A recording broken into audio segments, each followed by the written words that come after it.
ሸበላው በዩኒቨርሲቲ ህይወት ላይ ያተኮረ ያጭር ልቦለድ።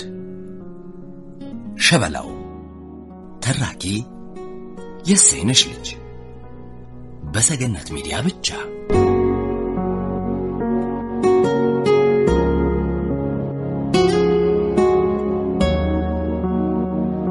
በልቡ ውስጥ ያመቀውን ፍቅር ማውጣት ባለመቻሉ ተጎዳ። አምቆ ማቆየትም አልቻለም። ሲብስበት ተገላገለ። ኒና ሼቭሮሌት መኪናዋን ተደግፋ ቆማለች። እያነባች ነው። ጓደኞቿ እንዲህ የሚያንሰቀስቃትን ጉዳይ ለማወቅ በሽቅድምድም ሮጠው ከበቧት። ኒና ምን ሆነሽ ነው? ምንድነው? ካፌን ሰቃዩ ጠየቀኝ። እንባዋ ጎላ ጎላ ካሉት ትላልቅ አይኖቿ ቡልቅ ቡልቅ እያለ ይወርዳል። ፊቷ የበሰለ ቲማቲም መስሏል። ማን ነው? የተማሪውን ማንነት ለማወቅ አሰፈሰፉ። ኒና መልስ ሳትሰጣቸው ለሰከንዶች ምርር ብላ አለቀሰች። በዳዲ ሞት ነገሬን አታስጨንቅን። ይሄ ሸበላው የሚሉት ልጅ ነዋ። ከመር ማሚ ተሞት። ጓደኞቿ በየተራ ማዳነቅና ማንኳሰስ ጀመሩ። ሲና ደፋር ባይወጪ ሊና ቪአይፒ መሆንሽን አላወቀም። ፉንቃ ጨምድዱት ማለት ነው። ብሎኑ ላልቶ ነው እንጂ በቄንጠኛ አማርኛ ነው የሚናገሩት። አማርኛውን በምላሳቸው ላይ ያቀናጡታል። ቋንቋቸው ጉራማይሌ ነው የተቀየጠ። ሰላምታ ሲለዋወጡ እንኳን ቦንጆር እያሉ አማርኛውን ከፈረንሳይኛ ፈረንሳይኛውን ከእንግሊዝኛ ጋር ይበርዙታል። ኒና ጓደኞቿን ስታገኝ ተረጋጋች። ፀሐይዋ ትንክ ማድረግ አቆመች መሰለኝ። እንዴት ታቃጥላለች በዳዲ ሞት አለች። ታውቁታላችሁ አይደል? ኢንተርናሽናል ፋራ እኮ ነው። የሆነ የዝቅተኛ ቤተሰብ ልጅ ነው። ፊቱ ራሱ በመከራ የተዘፈዘፈ ይመስላል። ሰገጤ ነገር ሐኪም ያዘዘለት። አረ እንደውም ላዩ ላይ የተሰፋ ይመስል ሁሌ አንድ አይነት ልብስና ጫማን የሚያደርገው። በዚያ ላይ ሾዳውን ሳቂታ ነው። አይገርማችሁ? ሲናገር ብትሰሙት ደግሞ በጣም ይልጣችኋል። የሚናገረው አማርኛ ቋንቋው ገና እንደተፈጠረ ኤንሼንት ነው። ሰርፕራይዝ ያደረገኝ ሌላው ነገር የስሙ ርዝመት ፒያሳ ደርሶ መልስ ነው ብላ ሳቀች። ጓደኞቿ በሳቅ መንፈረፈር ጀመሩ። ወትሮውንም ትንሽ ምክንያት ፈጥረው ግቢውን በሳቅ ያናጋሉ። በእነሱ አነጋገር ይቀውጡታል። ኒናን ጨምሮ 5 ናቸው። በዩኒቨርሲቲ ውስጥ ፔንታጎን በሚል የወል ስም ነው የሚታወቁት። አንዳንዴም 5ቱ ናዎች ይሏቸዋል። በሊሴ ገብረ ማርያም ትምህርት ቤት ከተገናኙ ጀምሮ በጓደኝነት እስከ ዩኒቨርሲቲ አብረው ዘልቀዋል። ከትምህርት ቤት በተጨማሪ 5ቱም የአንድ ሰፈር የቦሌ ልጆች ናቸው። 5ቱም የቤት መኪናቸውን እያሽከረከሩ ክላክስ እያደረጉ ተከታትለው ወደ ዩኒቨርሲቲ ሲገቡ ሰርገኛ የመጣ ያስመስሉታል። እንደነርሱ አባባል መቀወጥ ደስ ይላቸዋል። እንዲህም ሆነው ታዲያ በትምህርታቸው ጎበዝ ናቸው። ሸበላውን የሚያውቁት ስፖኪንግ እንግሊሽ የተሰኘ ኮርስ በጋራ ሲወስዱ ነው። ሸበላው ቅጽል ስሙ ነው። አንድ ቀን የክፍሉ ተማሪዎች በሙሉ ስማቸውን፣ የተወለዱበትን ስፍራ፣ የሚወዱትንና የሚጠሉትን ነገር በዝርዝር እንዲናገሩ መምህሩ ይጠይቃሉ። የፔንታጎን ቡድን አባላት ተራ በተራ እጃቸውን በማውጣት በጥሩ እንግሊዝኛ ራሳቸውን ሲገልጹ በአድናቆት ተጨበጨበላቸው። ሁሉም ተማሪ በረድፍ ራሱን ማስተዋወቅ ስለነበረበት ተረኛው My name is ሰው ባይሞት ጥሩ ነበር ሙሉዓለም ተገኘ I was born in ደንበጫ እያለ መናገር እንደጀመረ ክፍሉ ሳቅ በሳቅ ሆነ። ደነገጠ፣ ተናደደ። ምን የሚያስቅ ነገር አለ? በለምለሚቱ ደንበጫ መወለድ የሚያኮራ እንጂ የሚያስቅ አይደለም ታውቁ እንደሆነ ሲል የክፍሉ ተማሪዎች እንደገና በህብረት ሳቁ። ፊቱ ባንዴ በላዋዥ። ተማሪዎች ሳቅ መደናገሩን የተመለከቱት መምህር ሸበላው ቀጥል አሉት።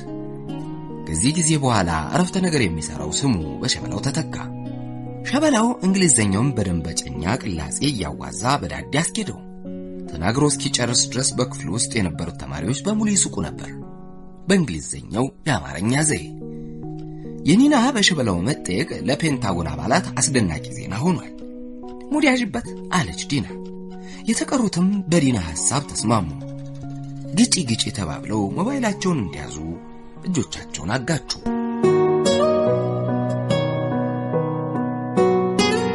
ወደ ክፍል መግባቷንና ከክፍል መውጣቷን ለማሳወቅ ለቤተሰቦቿ 10 የምትደውለው ኒና አዲስ ዜና አግኝታለች። የሞባይሏን ቁጥሮች ተጫነቻቸው። ሃይ ማሚ፣ ሃይ ኒናዬ፣ ምሳ በሾፌሩ ልኬልሻለሁ። ቆንጆ ዶሮ ወጥ ነው። የምትወጁን ቺፕስም በሌላ ዕቃ አድርጌልሻለሁ። በደንብ በይ እሺ የኔ ቆንጆ። ማም ለቅሷን አስነካችው። ኒና ምን ሆነሽ ነው የምታለቅሽው? እናትየው ደነገጡ። ካፌን ሰቃይ ጠየቀኝ። ካፌ ሰቃይ? አዎ ካፌ የሚመገብ ልጅ። እንዴት ያለ ነው? የሆነ ባላገር ነገር። ኒናዬ ባላገር ላመነበት ነገር አደገኛ ነው። በጥንቃቄ ያዥ። ኖ ዌይ። ኒና ልታደርገው እንደማትፈልግ በመናገር እናቷን ተሰናበተች። ጊዜ ሳትፈጅ አሜሪካ ለሚገኘው አባቷ ደወለች። ላያያዝ የሚመቸው ሞባይሏ ዓለም አቀፍ አገልግሎት የሚሰጥ ስማርት ሃይፎን ነው። እንደ ሼቭሮሌት መኪናዋ ያማረ። ጉዳዩ ያሳሰባቸው አባቷ ወዲያውኑ ለባለቤታቸው ደወሉ። አሜሪካ ለንግድ ሥራ ሄደው ስለሰነበቱ ላይን የናፈቋት አንድዬ ልጃቸው ስታለቅስ ሰምተው አላስቻላቸውም። መፍትሄ ይሆናል ብለው ያሰቡትን ለእናቷ ነገሩ። ኒና እንባዋን እያዘራች ለፍቅረኛዋ ሚኪ ደወለች። ሰርፕራይዝ ላደርግህ ነው እኔ ፍቅር እያለቀሰች ትኩሱን ዜና በሰረችው። ፑል ተጫውቶ ወደ ካምፓስ በመመለስ ላይ የነበረው ሚኪ በሰማው ነገር ብዙም ሳይገረም ምንም ማለት አይደለም እያለ ሊያረጋጋት ሲሞክር የለቅሶ ሳቅ ተናነቃት። ሞባይሏን ዘግታ በደንብ እስኪወጣላት ድረስ እንደገና ለቀሰች። ለትንሽ ነገር እንባ የሚቀድማቸው ጓደኞቿን በቂ ምክንያት ስላገኙ አብረዋት አለቀሱ። በሁለቱ መንታ የሚፈሰው የኒናን እንባ የተለያየ መልክ ባለው ሶፍት ተራ በተራ እያበሱላት። የቆንጆዎች ቆንጆ የሆነችው ኒና ቢጫ ፊቷ ብስል ቀይ እንጆሪ መሰለ። አልቀሳም ያምርባታል። የውቦች ውብ ናት። በዩኒቨርሲቲው ውስጥ በውበቷ የሚስተካከላት የለም። ጓደኞቿ በራሳቸው ቆነጃጅት ቢሆንም በማራኪ ቁመናዋና ልቅም ባለው ውበቷ ከነሱ ሁሉ ጎልታ ትታያለች። ጓደኞቿ እንደ ሕፃን ልጅ አባበሏት። ከብዙ ማባበል በኋላ ኒና የዕለት ማስታወሻ ዲያሪ ለመጻፍ ከሼቭሮሌት መኪናዋ ላፕቶፕ አወጣች። ሸበላው የልቡን ተንፍሷል። ሸክሙን ስላራገፈ ደስ አለው። ሲደሰትም ሆነ ሲከፋ ታዲያ ከምንም በፊት ትዝ የምትለው ዋሽንቱ ናት። ወደ ዶርሙ ሄዶ ዋሽንቱን ካስቀመጠበት መዞ አወጣ። ከዋሽንቱ ጋር የነበረውን ስለታም ጩቤ ከነማህደሩ ባለበት አኖረው። ዋሽንትና ጩቤውን የወንዳያቱ በሕይወት ሳሉ ያወረሱት ቅርስ ናቸው። ሁለቱም ልክ እንዳያቱ ይወዳቸዋል። ዋሽንት በሕግ የተከለከለ ባይሆንም ጩቤ ይዞ በግቢው ውስጥ መገኘት ግን ሕገወጥ ነው። ጩቤውን ደብቆ ዩኒቨርሲቲ በማስገባትም አብሮት ቆይቷል። ማንም ሳያውቅ ዋሽንቱን አስተካክሎ ሲነፋ የዩኒቨርሲቲውን ሰማይ ነፍስ ሰራበት። የዋሽንቱ ድምፅ ከህንጻው አልፎ ሲያስተጋባ ከሩቅ እንጂ ከቅርብ የሚሰማ አይመስልም። ትዝታን ያነቆደ የፍቅር ዋሽንትን እያቀረበ ሸበላው ውስጣዊ ስሜቱን የሚገልጸው በዋሽንት ነው። ዋሽንት ሲነፋ ይጠበባል። ከራሱ አልፎም የሌላኛውን ሰው ጆሮና ቀልብ የሚያዝ ችሎታ አለው። ልብ ይሰውራል። ስሜት የሚፈነቅለው የዋሽንቱን ድምፅ በተለያየ ስልት እየቀያየረና እየሰባጠረ ሙሉ አእምሮውን የተቆጣጠረችውን ንግሥተ ነገሥታት ኒናን አስታወሰ። በውበቷ ፈተና ከትምህርቱ እንዳይሰናከል ልብ ብሎ አያያትም ነበር። ሳያስብ በድንገት ካያትም ይህች ምን እንዲህ ያመናቅራታል ማጋጣ እያለ ነው በጥላቻ የሚመለከታት። ዩኒቨርሲቲ የገባው ውበት ለማድነቅ ሳይሆን ለትምህርት ነው። አንድ ዕለት ግን አንድ አጋጣሚ ተፈጠረ። ከክፍል እየወጣ ሳለ የወርቅ ቅብ ብዕሯ ከእጇ መልጦ ወደቀባት። ማንም ሳይቀድመው ቶሎ አንስቶ ሰጣት። ሳንኪዩ አለችው በሚጣፍጥ አነጋገር። እንደ ፀሐይ በሚያበራ ቅላቷ ፈገግ ስትል ከናፍሯ ውስጥ ተፈልቅቀው የወጡት ወተት የመሰሉ ጥርሶቿ ሂደው በልቡ ውስጥ ተቀረቀሩ። ውስጣዊ ህመም ተሰማው። ጨረር የተለቀቀበት ያህል ደነዘዘ፣ ፈዘዘ። ትላልቅ አይኖቿን ሆም ብላ ስታቦዛቸው ደግሞ ሳይሞት ነፍሱ የወጣች መሰለው። የተዋቡ አይኖቿ ገዳይ ናቸው። ፈዞ ቀረ። ሙልቅቅቅ እያለች ማነህ? የጫማ ቁጥርህ ስንት ነው? ብላ ፈገግ አለች።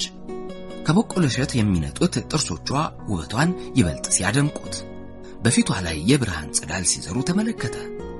በጥያቄዋ ስለተደናገረ አልሰምቶም አላት። የጫማ ቁጥርህ ንገረኝ። ኒና በሸበላዋ አማርኛ ፈገግ ስትል በአሳር በመከራ የታሰረችውን አሮጌ አዲዳስ ጫማውን እያየ መልስ መስጠት ተሳነው። ልሳኑ የተዘጋ ምላሱ የተለጎመ መሰለው። ልቡ ፈራ። ከጓደኞቿ ጋር ተሳስቃ ስትሄድ ልብ ብሎ በማያውቀው ውበቷን ሆለለ።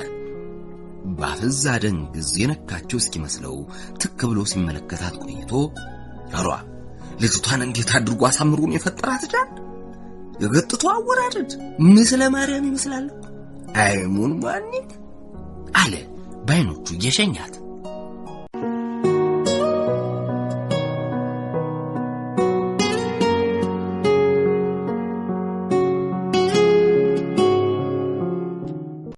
Stop I say to the coast, pip I sold to my bros.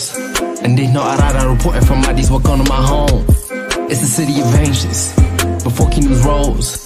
But they do not tell you our kingdom existed before they arose. Check up the facts and expose. My friend, you cannot